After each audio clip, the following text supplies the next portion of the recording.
Welcome back to this parliament.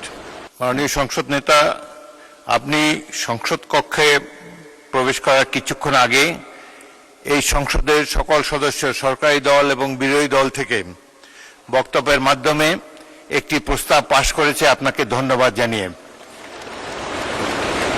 আপনার সাম্প্রতিক Malaysia এবং চীন সফরের ফলে দেশের মর্যাদা বৃদ্ধি পেয়েছে বলে সবাই অভিমত ব্যক্ত করেছে এবং বাংলাদেশের অর্থনীতিকে, পররাষ্ট্রনীতিকে এক নতুন দিগন্ত সূচনা করেছেন আপনি এই সফরের মাধ্যমে।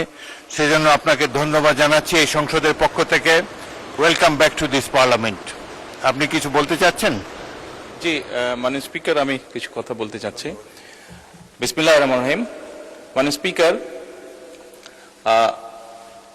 যে বিষয়ের উপরে আমাকে ধন্যবাদ জানানো হয়েছে এই সংসদের পক্ষ থেকে, তার জন্য আমি আন্তরিকভাবে কৃতজ্ঞ এবং আন্তরিকভাবে সকল সদস্যকে ধন্যবাদ জানাচ্ছি।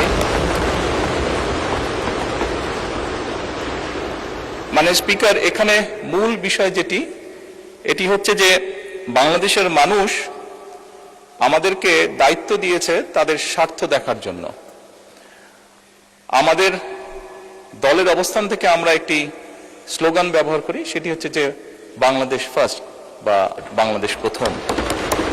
আমি যে কাজটি করার চেষ্টা করেছি মাননীয় স্পিকার, আমি আমার অবস্থান থেকে আমি আমার দেশের মানুষের স্বার্থ নিয়ে কথা বলার এবং সেই স্বার্থ রক্ষা করার চেষ্টা করেছি মাননীয় স্পিকার। এখানে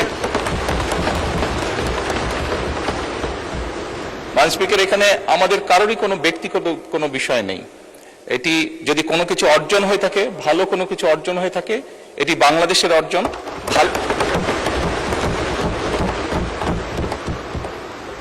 এই সফরের মাধ্যমে যদি দেশের মানুষের কোনো অর্জন হয়ে থাকে, সেটি এই দেশের মানুষের অর্জন মাননীয় স্পিকার। তবে মাননীয় স্পিকার, যেহেতু সংসদের সকল সদস্য, বিশেষ করে বিরোধী দলীয় নেতা, উনিও উৎসাহ প্রদান করেছেন দেশের জন্য, দেশের মানুষের পক্ষে কাজ করার জন্য, সেজন্য আবারও আমি আমার ব্যক্তিগত পক্ষ থেকে সকল সদস্য, বিরোধী দলীয় নেতা সহ সকল সদস্যকে আন্তরিকভাবে ধন্যবাদ জানাচ্ছি। ধন্যবাদ।